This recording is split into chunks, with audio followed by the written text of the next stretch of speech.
Hello students, मेरा नाम संध्या ढड्डा है। मैं government women's polytechnic college Udaipur में एचओडी के पद पर इंटीरियर डेकोरेशन में कार्यरत हूँ। आज मैं आपको इजिप्शियन फर्नीचर, उसके डेकोरेशंस, उसके डिफरेंट टाइप के मोटिव्स और उनकी जो चारित्रिक विशेषता हैं उनके बारे में बताऊँगी। मिस्र के जो उस समय का जो काल था, उस समय मिस्र में केवल राजा और उच्च पदस्थ लोगों द्वारा ही फर्नीचर का उपयोग किया जाता था और इसी कारण प्राचीनतम फर्नीचर भी अत्यधिक वैभवशाली व अलंकृत होते थे।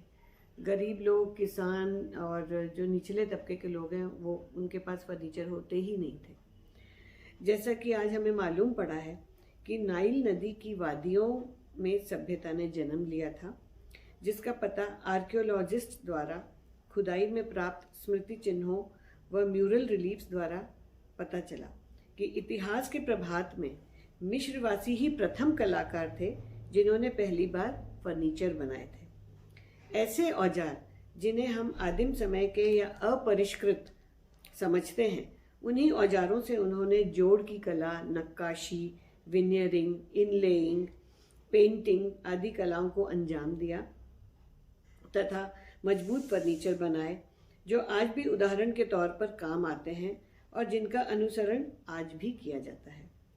क्योंकि एसीरिया, बेबीलोन व पर्शिया के मिस्रवासियों की तरह के दफन करने के तरीके व परिरक्षक यानी प्रेजर्वेटिव क्लाइमेट नहीं थे, अतः इन देशों के फर्नीचर के बारे में कम ही जानकारी मिलती है। असीरिया के कलाकार धातु के काम में बहुत पारंगत थे तथा उन्हें टीक, वॉलनट, सेडार, महागनी आदि लकड़ियों की भी जानकारी थी, परंतु इसके बारे में पत्थर की बास रिलीफ, नक्काशी से अपर्याप्त जानकारी मिलती है। उस समय के जो खुदाई में जो दीवारों पे बने हुए डेकोरेशंस और नक्काशियाँ मिली, उससे ही इस बात का पता चला था कि वहाँ पर किस प्रकार का फर्नीचर बनता था और कैसे बनता था, किस प्रकार जो जॉइनर्स थे, जो फर्नीचर मेकर्स थे, वो किस प्रकार काम करते थे। तो जो फ्लैट पत्थर के जो भी सरफेसेस थे दीवारों पे, उनमें उन्हीं की दिनचर्या के जो काम होते थे उन्हीं को उकेरा गया था, जिसे कि बास रिलीफ कहते हैं। तो उस समय उससे हमें पता चलता है कि लायंस पॉ, लायन के पंजे, पाइन कोन, बुल्स हूफ आदि कुर्सियों के पैरों में बने हुए होते थे और साइड्स में, कुर्सियों के साइड्स में घोड़े तथा आर्म एंड्स, आर्म यानी हत्थे, हथों के एंड्स में रैम्स हेड का इस्तेमाल होना इसकी विशेषता थी। रैम्स हेड यानी ये एक शीप और हिरन और उसका मिक्स जानवर है। रैम अगर आप देखेंगे इंटरनेट पे तो आपको दिख जाएगा। ये मैं आपको चेयर दिखा रही हूँ रैम्स हेड की। ये देखिए आगे की तरफ जो हत्थे के आगे की तरफ जो एक मुंह बना हुआ है वो रैम्स हेड है। प्रारंभिक जॉइनर्स को हम पालथी मारकर बैठकर छेद करते हुए व गिट्टक लगाते हुए देखते हैं। पोचिस का कार्य करने वालों को कुर्सियों की सीट फ्रेम्स पर चमड़े को बांधते हुए देखते हैं तथा कैबिनेट मेकर्स को गर्म गोंद से आम लकड़ी की परतें चढ़ाते हुए देखते हैं तथा पतले कवर की जगह से चपटे पत्थरों को लगाते हुए देखते हैं। इनके कार्यों के परिणाम हम विभिन्न प्रकार के स्टूल्स, बेड्स, काउचेस, कैस्केट्स आदि में देख सकते हैं। पुराने समय के इन फर्नीचर पर रस्सी या रश सीट्स होती थी, जैसे कि पुराने आप लोगों ने खटिया देखी होगी। खटिया में रस्सी को बांध बांध के एक पैटर्न बनाया जाता है जिसपे हम सोते हैं, लकड़ी का फ्रेम होता है। उसी प्रकार के उस समय के स्टूल्स होते थे तथा कुछ रईसाना फर्नीचर को हॉलो करके उसमें कुशन्स रखे जाते थे या कुछ हिस्सों को गद्देदार बनाकर उन्हें रंगीन कपड़ों या जानवरों की खालों से ढका जाता था। ये देखिए, जैसे ये मैं आपको स्टूल्स दिखा रही हूँ। ये स्टूल देखिए, ये हॉलो है, इसके ऊपर एक गद्दी लगी हुई है, इसके नीचे कोई सपोर्ट नहीं है, बस गद्दी ही, इसको फ्रेम इस तरीके से बनाया जाता था कि गद्दी उस पर टिक जाती थी। और नेक्स्ट आप स्टूल जो अभी देख रहे हैं उसमें आप देखिए लेदर चढ़ाया गया है। लेदर पे डायरेक्ट बैठ जाते थे। लेदर एक मजबूत अपहोल्स्ट्री होता था जो कि फटता नहीं था वजन से, तो ये स्टूल के ऊपर इस तरीके से लेदर चढ़ा दिया जाता था। अब मैं आपको बताती हूँ कि उस समय का डेकोरेशन कैसा होता था। डेकोरेशन में इन लोगों ने अपने समय में बहुत सारे जानवरों का इस्तेमाल किया, जानवरों के रूप का इस्तेमाल किया है, और डिफरेंट टाइप के जानवरों के पैरों का बहुत इस्तेमाल हुआ। जो लेग्स होते थे फर्नीचर के, उनमें बहुत से जानवरों के लेग्स यूज़ किए, जैसे कि डॉग्स फीट, रैम और हिरन के जो पैर होते हैं, हूफ होते हैं, उनके जैसे लेग्स बने होते थे फर्नीचर के, और विंग्ड इंसान होते थे। अभी मैं आपको बताती हूँ आगे। तो पाँवों को टिकाने के लिए आधार के रूप में कांसे की रिंग्स या छल्ले व कैप का इस्तेमाल हुआ है, या फिर वे कुत्ते के पॉ यानी कुत्ते के पंजे, घोड़े की नाल, बत्तख की चोंच, शेर के पंजे के शेप्स में ख़त्म होते हैं इनके लेग्स, या तलवार के कर्व्स के रूप में ख़त्म होते हैं। पलंगों व सोफ़ों के लिए जानवरों के रूपों का बहुत इस्तेमाल हुआ है, जिसमें आगे का हिस्सा जानवरों के अगले पैरों जैसा और पिछला हिस्सा जानवरों के पिछले पैरों जैसा होता था। अधिक भव्य बेड्स व चेयर्स के बैक्स व पिछले हिस्से पंखदार मानव व ईश्वरीय आकृतियों के बने हुए हैं, जिन्हें शेर की सुरक्षा प्राप्त है। ये जैसे अभी आप एक चेयर देख रहे हैं, इसमें मानव आकृति आपको दिख रही है, और इसमें डॉग्स फीट हैं, यानी कुत्ते के पांव। आप बड़े डिस्टिंक्ट, बड़े क्लियर आपको नज़र आएंगे। और देखिए इसमें कितना गोल्ड का यूज़ हुआ है, गोल्ड का बहुत यूज़ किया, गोल्ड गिल्डिंग का बहुत काम यूज़ किया इन लोगों ने। तो लकड़ी के ऊपर सुनहरा जो है उसमें सोने के बरक चढ़ाते थे ये लोग। फ्रेम के लिए कांसे को अधिक पसंद नहीं किया जाता था, बल्कि साइकामोर, एबनी, सेडार जैसी लकड़ियों का इस्तेमाल हुआ, जिसमें हाथी दांत, चांदी का इनले हुआ तथा कोनों पर सोना चढ़ाया जाता था। लकड़ी की नक्काशी करने वाले व पेंटर्स जातीय सोच से भीगे हुए थे तथा उन्हें विश्वास था कि ईश्वर व उनकी शक्ति प्रकृति में झलकती है व व्यक्त होती है। अतः प्राकृतिक सजावट जैसे कमल, बीटल, प्राचीन मिस्र का पवित्र झिंगूर, घास, चिड़िया, बाज, सांप, खजूर के पेड़, पैपिरस की कली, लिली पैड आदि का इस्तेमाल हुआ, जिसका अपना एक सांकेतिक चरित्र था। ये आप कुछ इनकी चारित्रिक विशेषताएं देख सकते हैं जो डेकोरेशन में इस्तेमाल हुए। इसमें आप देखिए फ्रेट पैटर्न है जो कि इस तरीके से जिगजैग चल रहा है।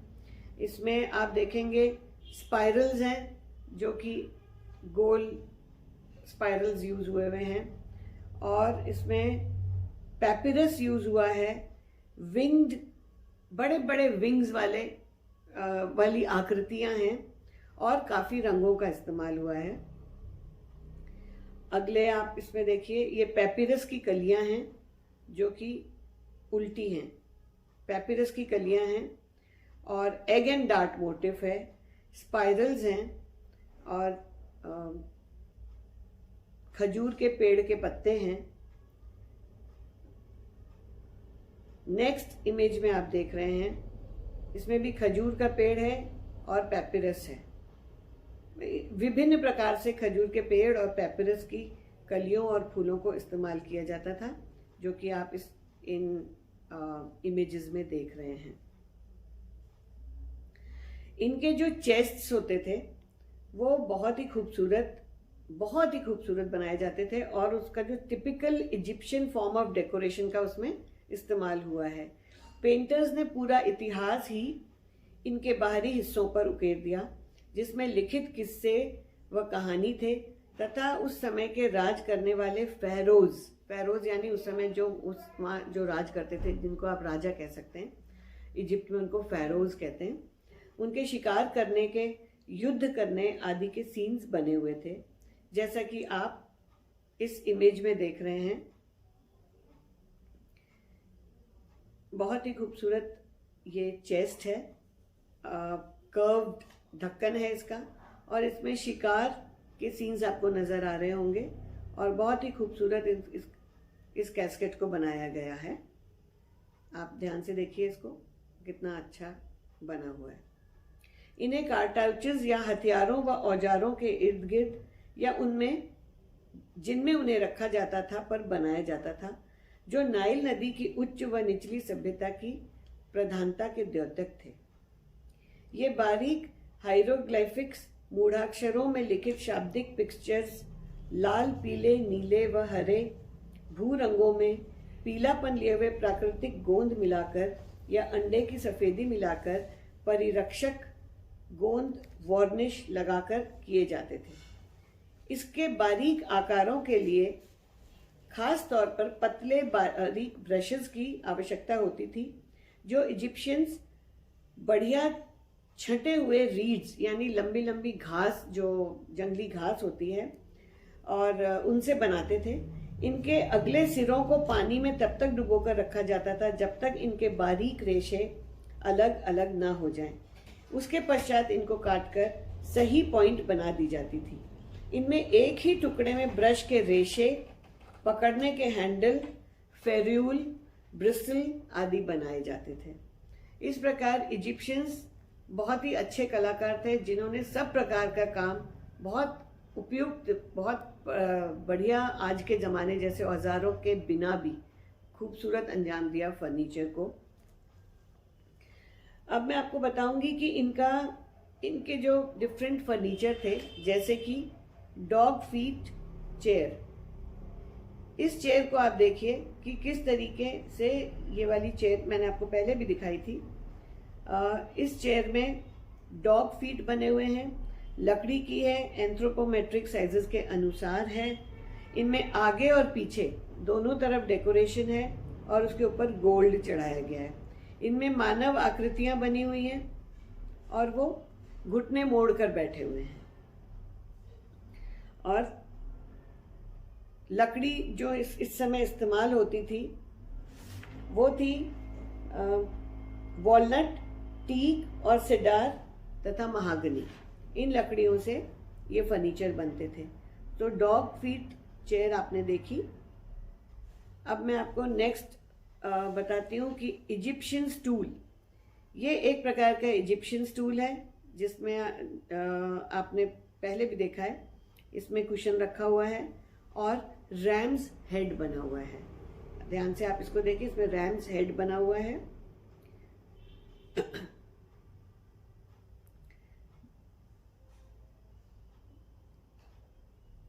ये जो इजिप्शियन स्टूल है जिसमें डक्स हेड फीट है, इसमें आप देखिए कि इसके जो लेग्स हैं ये फोल्डिंग स्टूल होता था और इसके बत्तख की जो चोंच होती है उसके बीच में लकड़ी का सपोर्ट लगाया गया है जो कि स्टूल को बहुत अच्छा आकार दे रहा है। तो ये डक हेड वाला स्टूल है और इसके ऊपर अपहोल्स्ट्री जो है वो अपहोल्स्ट्री के बजाय इन्होंने लकड़ी का विनियरिंग करके इसका वो सीट बनाई है, लेकिन इसके अलावा इसकी जगह लेदर भी चढ़ता था। इसके अलावा वुडन स्टूल होता था जिसके ऊपर रश टॉप होता था। रश टॉप यानी रस्सी से बुना हुआ सीट। तो सीट वो हट नहीं सकती थी, केवल बुनाई करके बनाई जाती थी और वो परमानेंट रहती थी। तो इस प्रकार से उस समय के ये स्टूल्स होते थे। इसके अलावा अब आप देख सकते हैं ये इजिप्शियन हेडरेस्ट।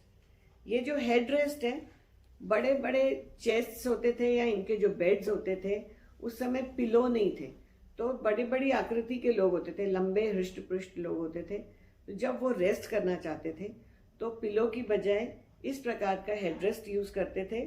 ये आप स्टूल नुमा हेडरेस्ट देख रहे हैं जिसमें ऊपर का हिस्सा कर्व्ड है जिसके ऊपर हेड टिकता था।